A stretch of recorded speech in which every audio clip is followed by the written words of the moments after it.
Welcome to Las Vegas, Nevada. I'm Trunkhead with Trunkhead Gaming. Today is Ostland Season 7 preview for the Big Crunch 2. I know it's been a hiatus, but all the leagues are starting up almost the exact same time. So this is Ostland. This was the same division I was in last season. I should have been demoted, but apparently there was a lot of rerolls and some people had dropped out. And I ended up staying where I was at, which happens a lot of times in league play, especially when you get in the lower divisions.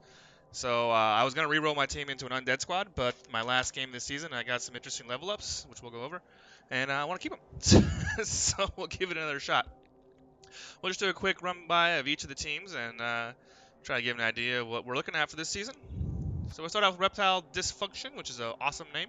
It's by Paradox. Again, I know almost nothing about any of these coaches. A couple of them I played a few times because I've been in the same BC leagues with them. But Paradox I know nothing about, other than he's got a 1720 sick-ass Lizard team. Let's check out his history, his statistics first. He has gone 13-7-6.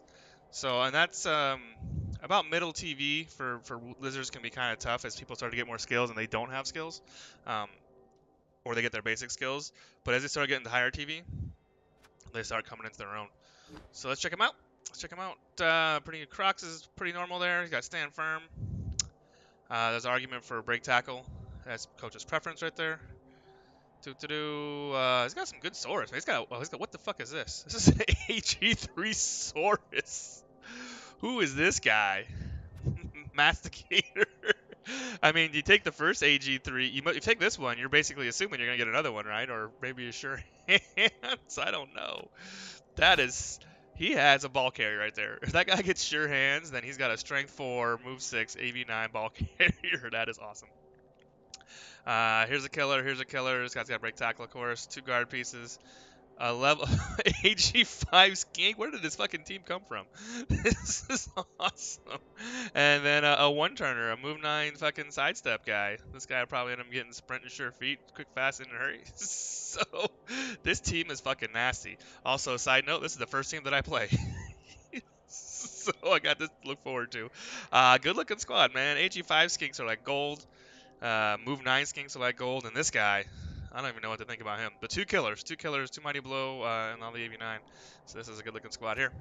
I don't know what else we gotta look at here. I don't want to look at anything else. Look at the stats, I guess. 350 injuries, killed 6 people, 61 casualties and 6 kills. So that is Paradox. Paradox is Reptile Dysfunction, which is a great name. Go on to SBR 32's Born in Purple. He has gone 4-4-19. Really cool dude. I enjoyed playing this guy. He's a former tabletopper, which is where you got to start. And I said sometimes those skills don't translate right away. It takes a little getting used to, especially since there's differences in the game as opposed in the Bowl 2 as opposed to the tabletop. So it takes a little while to get used to. But I tell you what, man, he fucking hits pretty good. He's got developing white. He's got the 2 guard whites, which is pretty much the way to go. And this Cladius guy, this guy wrecked me. This strength 4 block guard Mighty Blow piece right here, Cladius. And then the obligatory Mighty Blow Wolf, Caligula, who also wrecked me. He's only 2 away from his next skill up, which could be a number of things. It could be sidestep, it could be tackle. If it's doubles, it could be piling on. Man, it could be a ton of things. So that's gonna be nasty. And this guy's not very far from leveling either.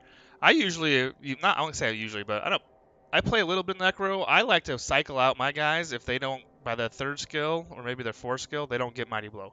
Because the whole point of these guys is to hit. You can make this guy into a ball carrier, this Nero guy, give him sure hands, or catch even, and make him a ball carrier, sprint, tackle. You can do that. I used to do that. He's got 1 hitting wolf and 1 running wolf. And then he's got a AG4 block ghoul and a couple dirty players and a bunch of block on his guys. I don't usually run developed zombies myself. I usually get him dirty player and that's about it. I'm experimenting a little bit with blocks. Having the 3 block guys for the line isn't bad.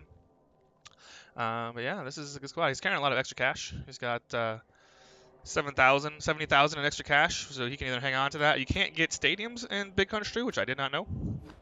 But you guys let me know last time, so he can get a stadium enhancement and dump a bunch of that cash. Not enhancement, but a level. For no. For no. If he so chooses. All right, let's go on to Glilgo, who's a cool dude. I played him. We played him the first couple 2 seasons. The first season in whatever it was, and then Ostland last season. The first season I beat him when I was only had 2 blitzers that thing, and the second season last year he fucking pounded me. He beat me really good, so he can hit. He's 7.74, so he's leaning towards the winning side as dwarves, and as dwarves start to develop and get more bashy and kill you more, he's only got 19 casualties and 2 kills. I expect those numbers to go up. They start to win more, and he's clearly a good coach because he got through some tough times with the dwarfs. 2 mighty blue troll slayers. This one's got stand firm. I like this. I like this skill progression a lot. Lots of people go piling on. I'm not a fan of piling on for troll slayers. I think piling on is better on for blitzers personally. Um, they move the same, but these guys have AV9, and they have AG3, or excuse me, they have AV9, they have Armor 9, and they have AG3, which means if they can get jump up, it works on a 2+ instead of a 3+, where these guys, if they get jump up, it's a 3+, and plus they got AV8, so once they're on the ground, they're easier to get stomped on. So almost everybody puts piling on Troll Slayers, because the Frenzy piling on combination is really strong, but I prefer it on my blitzers, personally. This guy is gross. He's a blodge leader, so he's carrying 3 rerolls plus a leadership reroll. So he's got 4 rerolls on a team that sometimes you only see dwarves carry 2 because they have block everywhere. They don't need a lot of rerolls. So he's reroll heavy. And this guy's well protected. Looks like this guy's kind of new. This new runner looks like he just got him.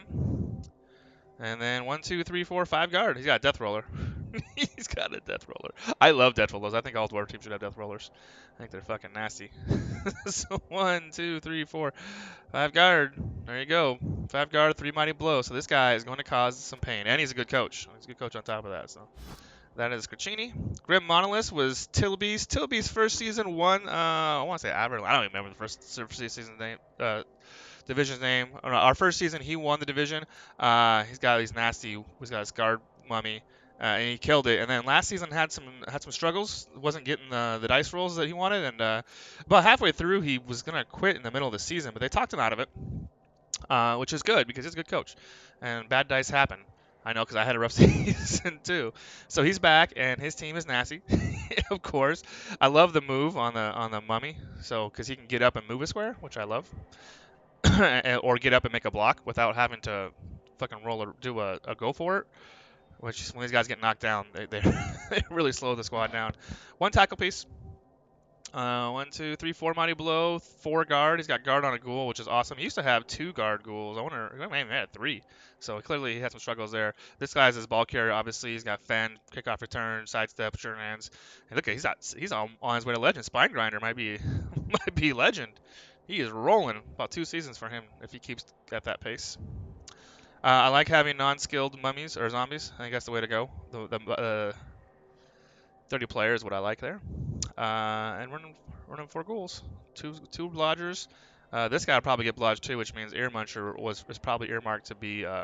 You want to get this guy to be block instead of wrestle because he's got guard. Guard doesn't work when you're on the ground, so you need safeties as undead in my opinion.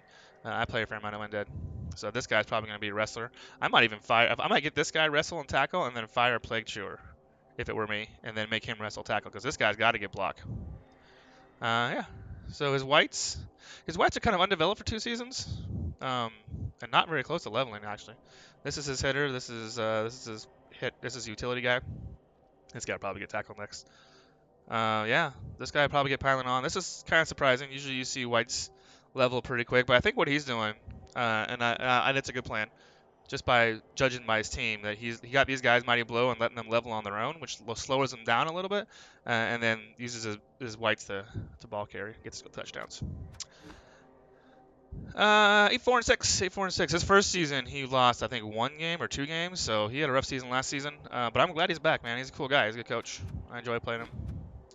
I don't really want to go through the history. Alright, that is the Grim Monoliths, the Season 1 Division Champs. Tree Helpers, Alini. I like playing Alini. Apparently, Alini was on vacation, so she was holding up the squad. She wasn't holding the squad. 3, 8, and 7. And for what else, man? What else? If they take a lot of casualties, they can really struggle.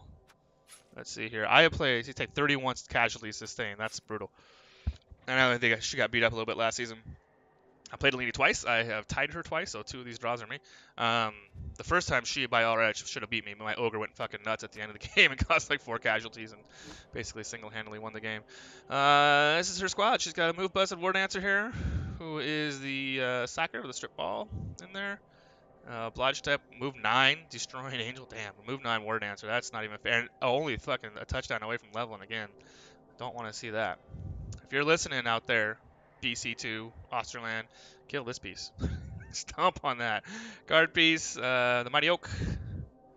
Horns of Plenty is just a thrower. This is a catcher. I remember playing this piece. This is a Wrestle Mighty Blow catcher. You don't see a lot of Strength 2 pieces go Mighty Blow. You just see them go guard. That's nasty. And she hits with them too. Like, I've seen it. I would imagine if she gets more, Hedgehog gets more touchdowns, they'll end up with Dauntless. And then a second thrower. And not surprisingly, Wood Elf with less than a full squad.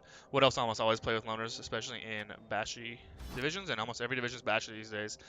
Never mind. This is the hometown squad. This is who we're rooting for. 6, 5, and 7, which means I lost 5 games last season, or 6 games last season. 6 it was. I got killed. I think my first season, I want to say I finished 5, 3, and 1, something like that. So I had a real rough season last season. Inflicted 24 casualties, killed 4 people, taken 20 casualties. That's not bad. That's not bad for a human squad. Here we go. So that's the squad. And I mean, I'm short. I'm basically fielding 11 players exactly. I have a move busted blitzer. My blitzers have really struggled because you guys keep fucking killing them over and over and over. So hopefully these guys get some levels. And lithium. I'm probably gonna keep lithium. I can't really afford to keep replacing blitzers all the time. Both these guys have been replaced numerous times. So these guys gotta stay, which means he'll probably end up getting guard if he gets a touchdown. And then I'll just live with the move bus for a minute. I got Smells Like Teen Spirit, who's got block, who did almost nothing last season. I mean, didn't level at all. Did just a fucking bunch of suck ass last season, which is unusual for a block ogre. Usually they do some stuff. I got almost no development on the team last year, but I did manage to get back to a full squad. I was fighting with less than full squads all season. Both 2 linemen are. This guy actually survived most of the season. He died the first game of the season and then came back and survived. And I was like, this is his 3rd time he died. He's need to name him. These guys are both away. They keep getting fucking MVPs. The breed got a couple MVPs. I need a thrower. I need another lineman. And then I need to replace lithium. But the squad's looking okay. AG4 thrower, which is nice. Dump off. So nothing special there, but I got 3 Mighty Blow. I need guard wicked bad. I only got 3 guard. And you saw some of the other teams there already out-guarding me, so I need to pick up the pace there. Underknown Scabs. I don't know what that means. Scarticus, which is, I believe, a one season gutter. No, it's 2 seasons. So 9, 1, and 5. That's a sick record for a rat team. This is pretty cool. Average score 1. I don't believe that. 28 touchdowns scored. I guess I can do the math there, can I? 17 casualties conflicted and 34 taken, which is not unusual for rats. Let's see how he's looking. Strength 3 gutter runner with wrestle. This guy's going to be an awesome sacker. He just needs some strip ball. He doesn't even need dauntless anymore. Strip ball and tackle, and he's set. This gutter runner's got AG5 guard. Oh, this guy's nasty. AG5 blodger. This guy's aiming to be a sacker too. This guy's a hitter. All of his guys are hitters except for, man, this guy's meant to be hitting too. This is an unusual rat team. Usually only see 1 gutter runner be a sacker, and then 1 recovery, and then 2 runners. But this guy's got 3 sackers, 4 sackers even. This guy's a hitter. This guy needs to get involved, although he's got guard, so he's multifunctional. He's AG5. This guy's a hitter, and this guy's a sacker, man. He's a Stormbringer, a little undeveloped. This guy clearly just joined the squad. Canary the Lethal. This guy needs a couple levels. He's running 2 throwers, which you don't ever see with rats ever. But it's working for him, man. He's winning games. This guy's got guard. Move 6 kind of sucks. The move bust. This guy's going to be a thrower. This guy's just going to be another guy who can get in there and cause some damage, cause some pain. He's got some guard so he can get into the fight. He's got block. So yeah, that's a pretty good squad. He can get in there and cause some damage, and then this guy can go pick up the ball and throw it to one of these guys, and they can go score touchdowns. I'm sure that's his plan. And that stuff's all pretty standard. Scarticus. Looking forward to playing that guy. Grim Top Rippers. This is Pete. Pete, I don't know Pete personally, but we've talked a few times. He is the leader of the Lads clan in the Rebel Clan Challenge.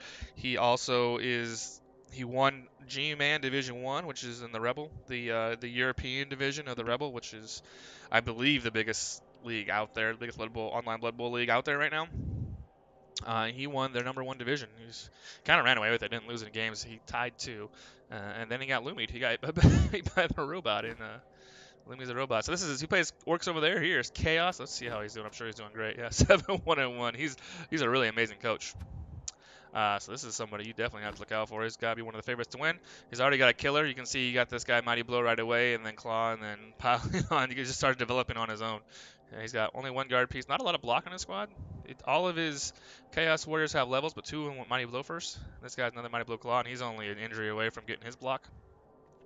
He might even well Mighty Blow first, just like this guy. Yeah, good looking team. His ball carrier is right here. See this guy's hogging touchdowns. He's got 20 SVP already. Guard. So this team, I mean, if you're gonna beat Pete with Chaos, you need to beat him early. So this is the season, guys. If you want to get your W against Pete, you better bring your A game because he's really good. But yeah, man, this team is starting already to be hit. 3 Mighty Blow already. 3 Mighty Blow already. 2 of them don't have guard. I wish I was playing him first season. I'm not.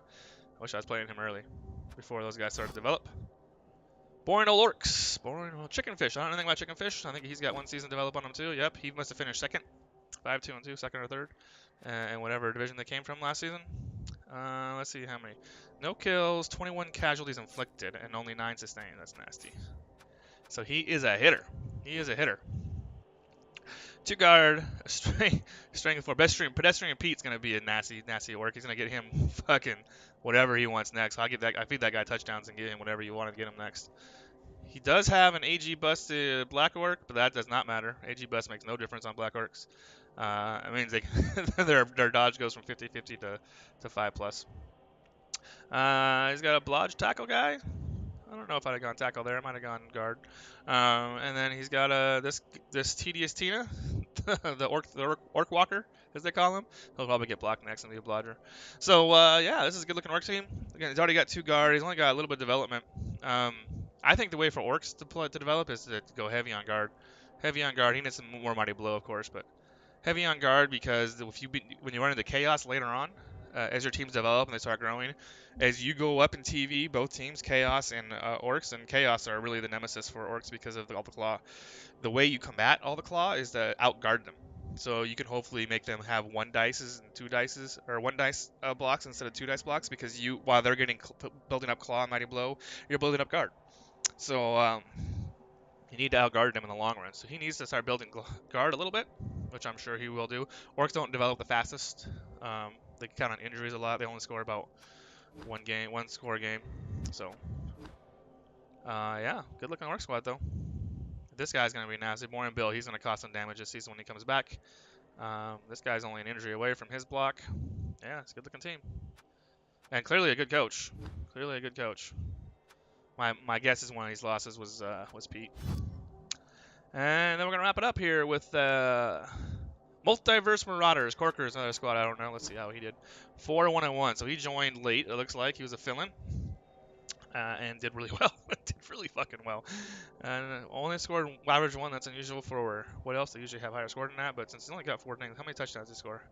So he scored 6 games and he scored 10 touchdowns. So 4 inflicted and 7 sustained.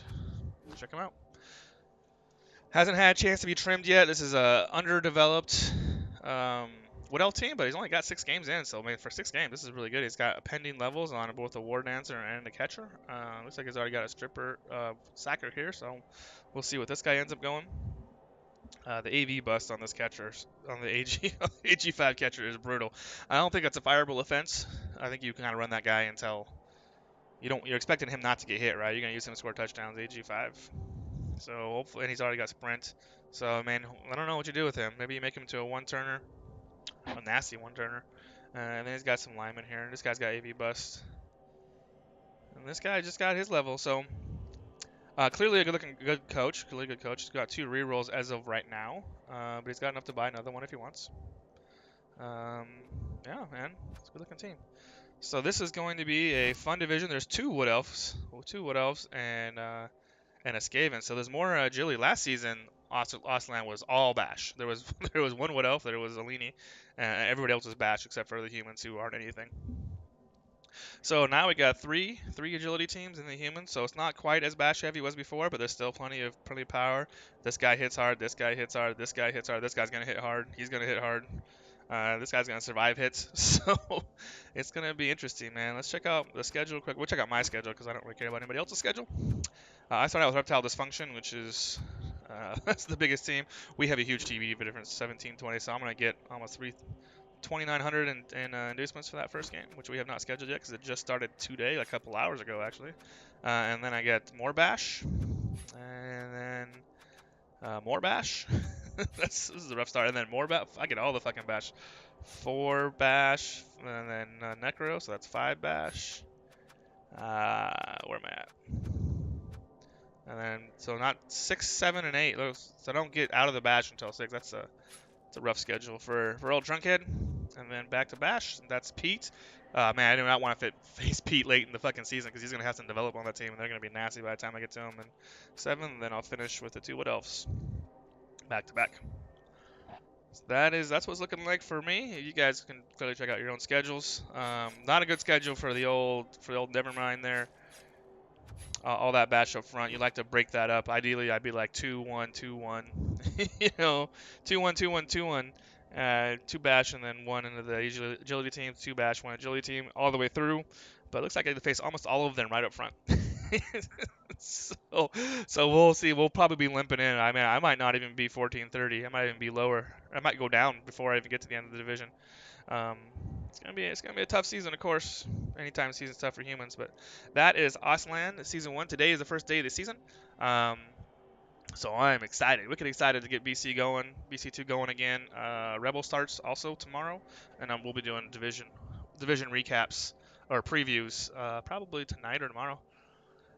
And then WCW starting also. So all my leagues are starting up right away. All right, at the same time here. Soccer Blue's still going. Goblin's still going. Hopefully Clan starts soon. Ostland Season 1, thank you for watching, guys. Good luck out there. Unless you're playing Nevermind, and then Nevermind, don't have good luck. Save your good luck for against each other. Thanks for watching, guys. See ya!